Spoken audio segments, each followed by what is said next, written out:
Magluluto po tayo ngayon ng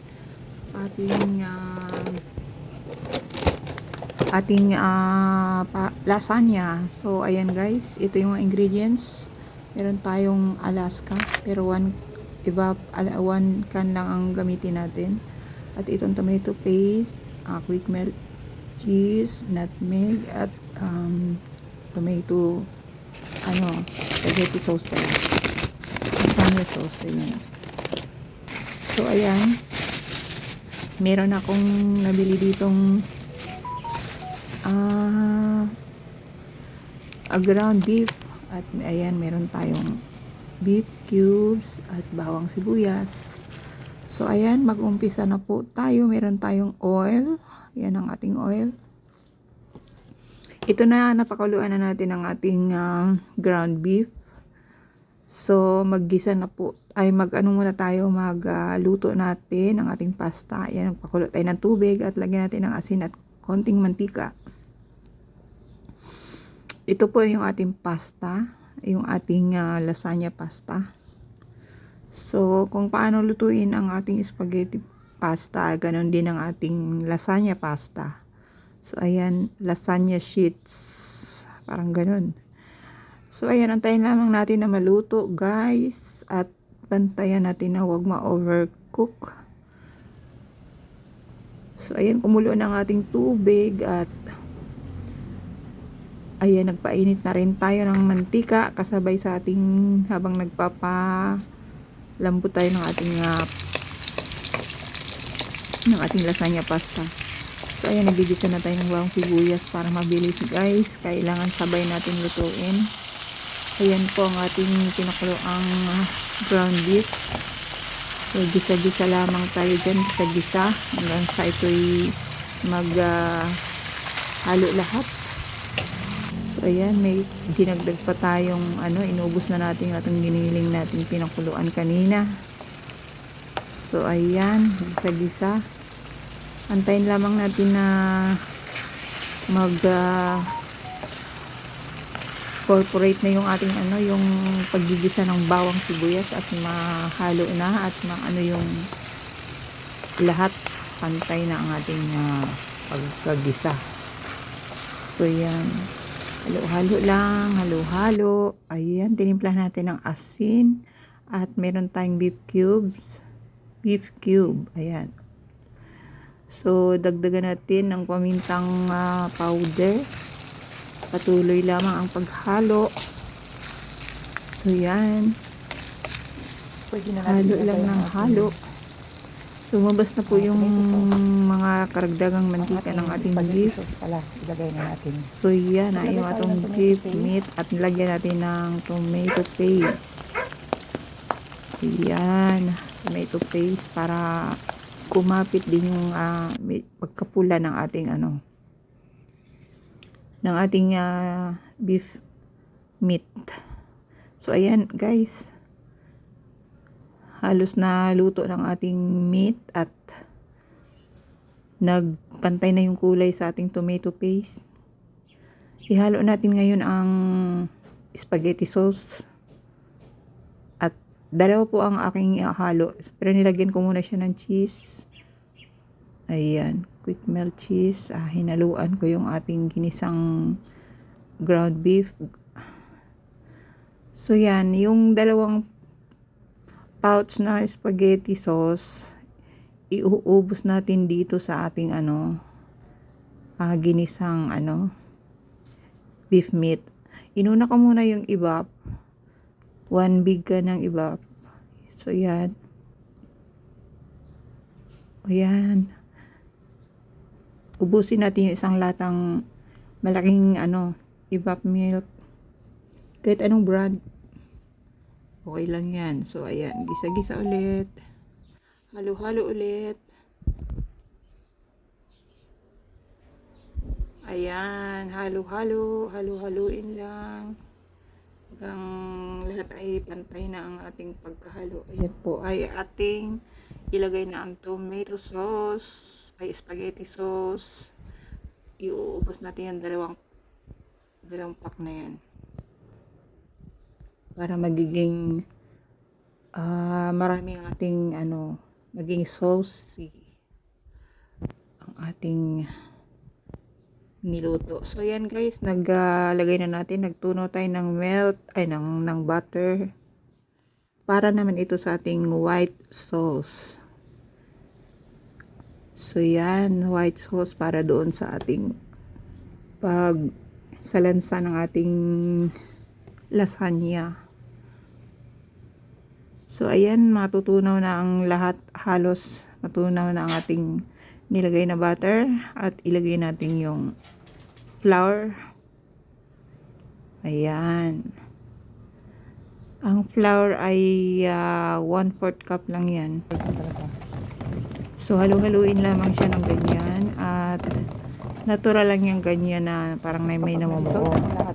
Basta halu-haluin lang yan siya at ma-dissolve din lahat sa butter na yan. So dito naman ilalagay natin ang ating isa pang 1 big can evap milk.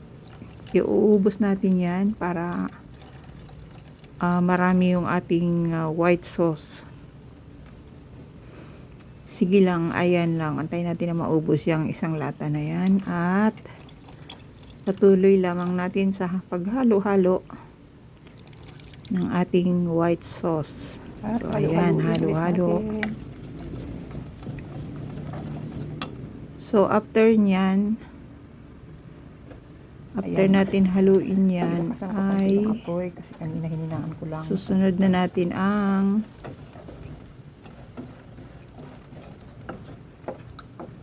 ayan, kailangan ma-dissolve mo na maigi guys yung flour. Tapos naglagay ako ng keso. Hindi ko na nagadgad guys. Medyo maraming keso. Ayan na lang, tapos halo-haloin. Ayan, ginawa kong cubes na lang. Tapos tutunawin ulit dito sa evap na yan, sa ating combination of flour and evap and butter.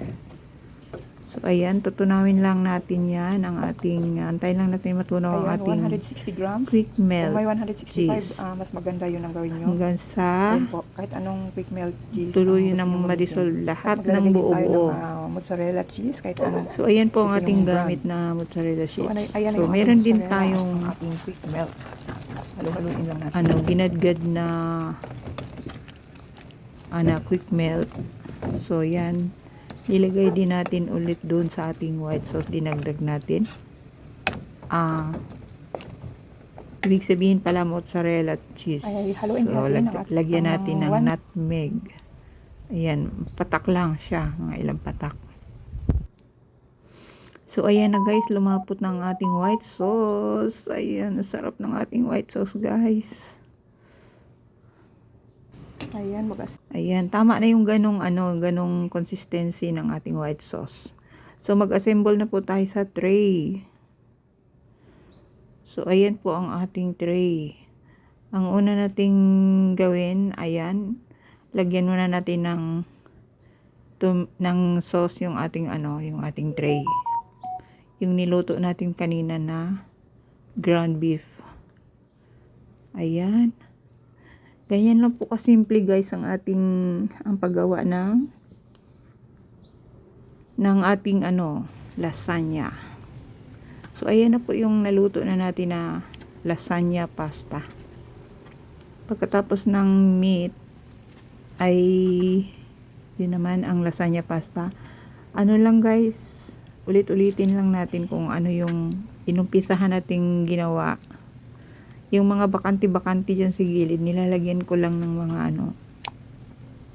para hindi mahabakante, lagyan natin ng mga ng mga pasta ng ng lasagna. So ganyan lang po siya. At pagka na isapin na yan lahat ng ganyan na maayos, lalagyan siya ng white sauce. Ayan, dyan natin ipapatong yung white sauce natin.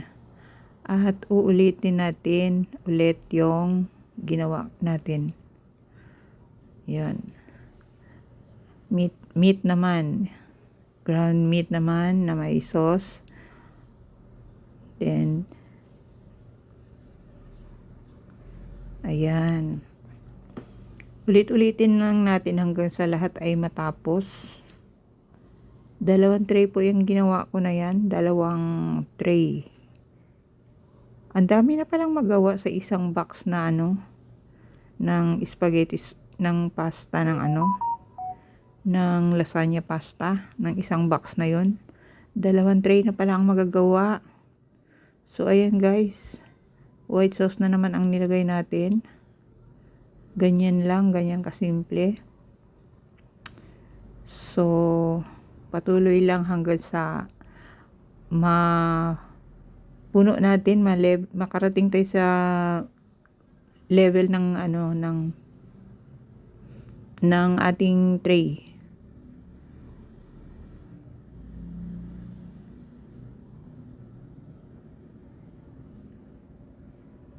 Dati guys, akala ko ang hirap gawin, pero madali lang pala.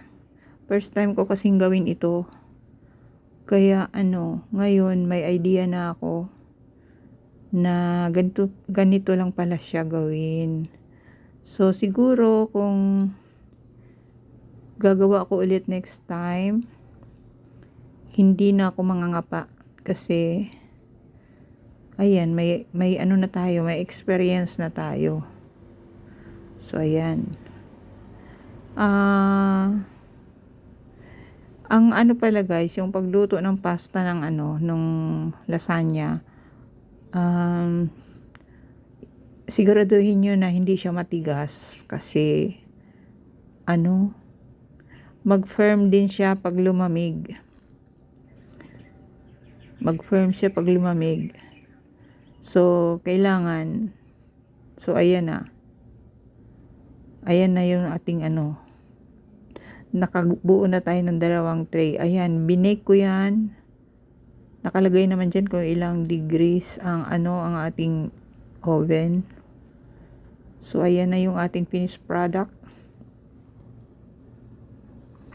Ang sarap po niya guys. Grabe. Pero, alam nyo guys, maiging matuto tayong gumawa ng ganito. Kasi ang mahal po pag umorder tayo nito sa labas.